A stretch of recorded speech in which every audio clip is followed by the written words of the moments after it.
तो इस बजट को लेकर केंद्रीय मंत्रियों के साथ साथ हरियाणा के कई कैबिनेट मंत्रियों ने भी प्रतिक्रिया दी है। उन्होंने क्या कुछ कहा है वो भी आपको सुनाते हैं। हमारे प्रधानमंत्री मोदी जी का जो विकसित भारत का स्वप्न है उसे साकार करने की दृष्टि से वित्त मंत्री श्रीमती निर्मला सीतारमण जी ने जो यह बजट प्रस्तुत किया है, यह अपने में शानदार बजट है। मैं इस बजट की भूरी भूरी प्रशंसा करता हूं और इस बजट में समाज के सभी वर्गों की चिंता की गई है। यह बजट युवा, गरीब, किसान, नारी और समाज के सभी वर्गों और सेक्टर्स के विकास को बढ़ावा देने वाला है और खासकर मध्यम वर्ग के जो लोग हैं उनके योगदान को भी मान्यता देते हुए यह बजट मैं कहूं अभूतपूर्व तोहफा लेकर आया है, तो यह कहना अतिशयोक्ति नहीं होगी। मैं पुनः एक बार इसके लिए माननीय प्रधानमंत्री जी और निर्मला जी के इस शानदार बजट के लिए मैं हार्दिक बधाई देता हूं। ये आत्मनिर्भर भारत के निर्माण का बजट है। विकास की ललक, विश्वास की महक और विकसित भारत के निर्माण की तलफ है। कृषि और किसानों के कल्याण पर सर्वोच्च ध्यान दिया गया है। चाहे किसानों के निवेश की क्षमता बढ़ाने का सवाल हो, किसान क्रेडिट कार्ड पर अब 5 लाख रुपया तक मिलेंगे। कम उत्पादकता वाले जिलों में अच्छे बीज हो, उत्पादकता बढ़ाना हो, कृषि इंफ्रा का निर्माण हो, दलहन मिशन हो, अनेकों सौगातें किसान को दी गई है, कृषि कल्याण को दी गई है। मध्यम वर्ग को भी बहुत बड़ी सौगात मिली है, लेकिन गरीबों, महिलाओं और युवाओं पर भी विशेष ध्यान दिया गया है। एक तो जब मध्यम वर्ग को आप डिस्पोजेबल इनकम, उनकी जेब में पैसा और छोड़ते हैं, इनकम टैक्स में बड़ी राहत देते हैं, तो उससे कंजम्पशन से ग्रोथ को बहुत बड़ा फिलिप मिलता है, बहुत बड़ा प्रोत्साहन मिलता है।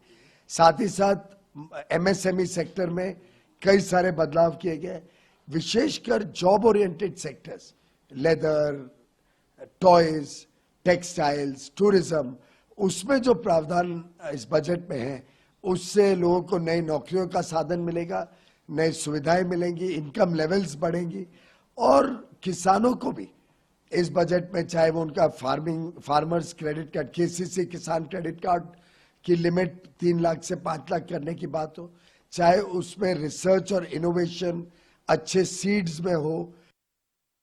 वह बजट बहुत ही संतुलित, ऑल इंक्लूसिव और विकास को बढ़ावा देने वाला बजट है। यह बजट विकसित भारत के संकल्प को गति देने वाला बजट है।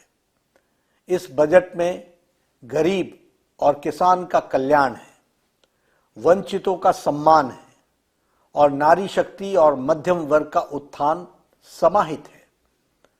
हमारा बजट इस प्रकार से कहा जाए तो ये आम व्यक्ति, ये बहुत ही बेहतरीन बजट, सर्वांगीण विकास का बजट, हर वर्ग के फायदे का बजट पेश होने की उम्मीद है, क्योंकि बहुत अनुभवी वित्त मंत्री है। जब से भारतीय जनता पार्टी की सरकार आई है तब से ये वित्त मंत्री है और देश के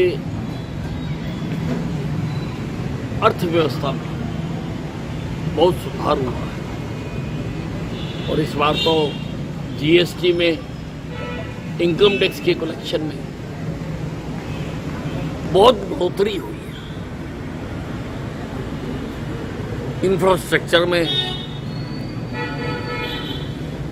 इंडस्ट्रियल ग्रोथ में, एमएसएमई में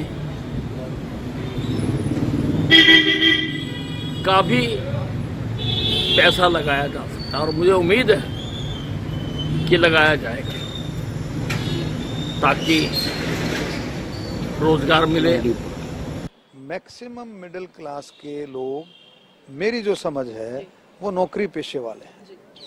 कोई केंद्र सरकार में, कोई कहीं भी नौकरी पेशे वाले लोग हैं, उनको इतनी बड़ी राहत 7 लाख से 12 लाख, ये बहुत बड़ी राहत है। मैं कहता हूँ, मैं धन्यवाद करता हूँ माननीय प्रधानमंत्री जी का, निर्मला सीतारमण जी का, कि कितनी बड़ी सोच के साथ उन्होंने कदम बढ़ाया है और इससे बहुत अच्छा फायदा, लगभग जो मैं समझता हूँ लगभग 75,000 का फायदा जो है मिडिल क्लास को जो है नौकरी पेशे वालों को होगा। और ये अच्छी शुरुआत है। और पहले भी जब भी बजट पेश किया है माननीय प्रधानमंत्री जी के नेतृत्व में 10 साल से बजट पेश कर रहे हैं, जब भी बजट आया है जनहित का बजट आया, हमेशा किसानों के हित का बजट आया है, नौजवानों के हित का बजट आया है, गरीबों के हित का बजट आया है। अब की बार और एक स्टेप आगे बढ़ाते हुए माननीय प्रधानमंत्री जी के नेतृत्व में निर्मला सीतारमण जी ने जो ये किया है, एक स्टेप और बढ़ाते हुए इस बजट को आगे